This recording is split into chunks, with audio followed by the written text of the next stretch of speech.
नहमदहु व नसल्ली अला रसूलिल करीम अम्मा बाद। हजरत मौलाना आमिर जफर साहब हैं दामत बरकातुहुम, दिल्ली के मेरे दोस्त हैं। उन्होंने पूछा है कि रमजान में चांद की सूरत हाल क्या है। जवाबन अर्ज है कि 22 मार्च बरोज बुध को इंडिया में चांद को चाहिए 9 डिग्री, बी कैटेगरी है।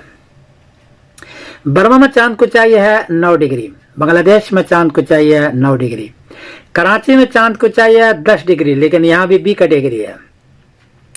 पेशावर में चांद को चाहिए 9 डिग्री और नेपाल में चांद को चाहिए 9 डिग्री। 9 डिग्री में दूरबीन से मुश्किल से नजर आता है। कराची में ज्यादा चांस है क्योंकि 10 डिग्री है और 20 घंटे 21 मिनट इसकी उम्र हो चुकी है, इनको सबसे ज्यादा चांस है। बाकी और लोगों का 9 डिग्री है, इसलिए लगता नहीं है कि चांद नजर आएगा 22 मार्च बरोज बुध को। 23 मार्च बरोज जुमेरात को इंडिया में चांद को चाहिए 23 डिग्री, बर्मा में चांद को चाहिए 22 डिग्री, बांग्लादेश में चांद को चाहिए 22 डिग्री, कराची में चांद को चाहिए 23 डिग्री, पेशावर में चांद को चाहिए 22 डिग्री और नेपाल में चांद को चाहिए 22 डिग्री।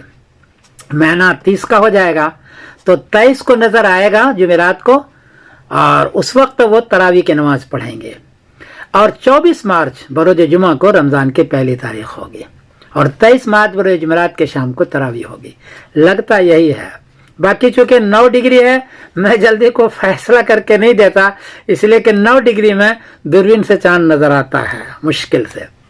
रमजान का महीना है तो शहर रमजान अल्लज़ी उन्ज़िला फ़ीहिल कुरान, इसमें कुरान पाक नाजिल हुआ है। और ये भी है फमन शहद मिनकुम शहर फलयसुमहु, जो रमज़ान का महीना पाए उसमें रोज़ा रखे और कुरान पाक ज़्यादा से ज़्यादा पढ़े, और शब कदर भी है उसकी भी इबादत करें और अल्लाह से ज़्यादा मांगे कि अल्लाह हमें इस महीने में बख्श दे और रोज़े का पूरा एहतमाम रखे।